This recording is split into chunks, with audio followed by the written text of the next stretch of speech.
Chacun a apparemment son mot à dire sur les OGM, mais tout le monde ne semble pas tout à fait d'accord. Au gouvernement, le ministre de l'écologie, Jean-Louis Borloo, semble partisan d'un gel des cultures. Celui de l'agriculture, Michel Barnier, estime que tout cela n'est pas encore tranché. Dans cette affaire, il ne manquait plus que Bruxelles, qui estime aujourd'hui qu'il est interdit d'interdire. Voilà un thème aux enjeux multiples qui fera l'objet de discussions passionnées lors du Grenelle de l'environnement. Laurence Decherf, Claire-Marie Denis.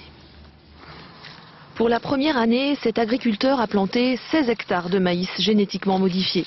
Le Monsanto 810, c'est la seule plante autorisée en culture aujourd'hui en France.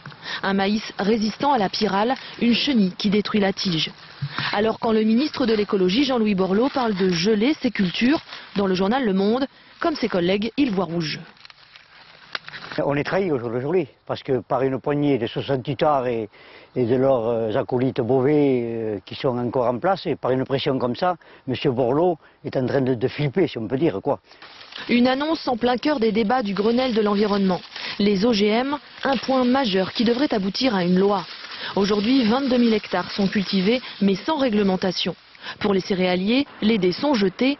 C'est inacceptable. Seule solution. Claquer la porte, oui, on est parti. On a expliqué au président quelles étaient nos raisons. L'ambiance était une ambiance normale, mais un petit peu tendue.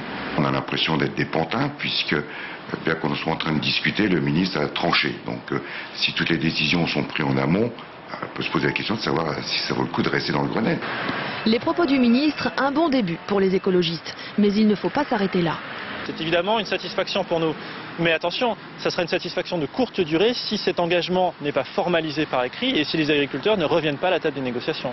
L'Union européenne a réaffirmé qu'aucun État membre ne pouvait s'opposer à la culture d'OGM, mais devait juste encadrer les conditions des plantations. Quant aux céréaliers, ils ont rendez-vous lundi avec le ministre pour clarifier la situation.